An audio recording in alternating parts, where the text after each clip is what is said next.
būs. Un kas jāvelk? Kas jāvelk mukrā, un par to visu vislabāk zinās Ilis pastāstīt.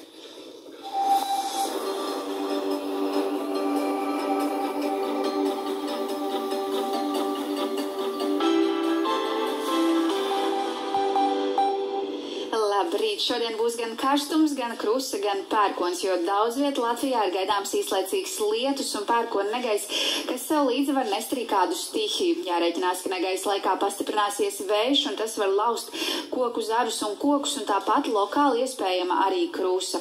Diena karsta, vēl aizvien spēkā arī karstuma brīdinājums, un gaisa temperatūra šodien Latvijā sasniegs +25, +28 grādus.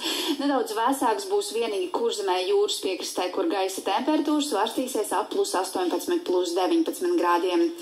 Arī Rīgā pēcpusdienā ir gaidāms gan lietus, gan arī negaiss, tāpat iespējama krusa un negaisa laikā brāzmaināks vējš. Diena vēl aizvien silta, gaisa temperatūra ap +28 grādiem, bet uz vakarpusi gan termometrs stabiņš noslīdēs par kādu grādu zemāku. Un vēl īsi arī par turpmākajām dienām. Arī turpmākajās dienās Latvijā daudz viet veidosies lietus un negaisa mākoņi, kas var līdzinest brāzmainu vēju un krusu, bet tāpat būs arī silts.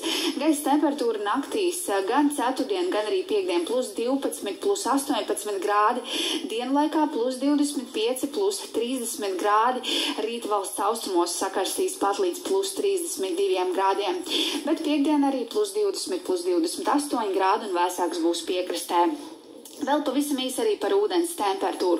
Baltijas jūrā ūdens temperatūra ir +8, +15 grādi, upēs un ezeros +14, +23 grādi, bet vietām Rīgas līcī ūdens pat ledaina augsts, Rojā šajā rītā vien +5 grādi.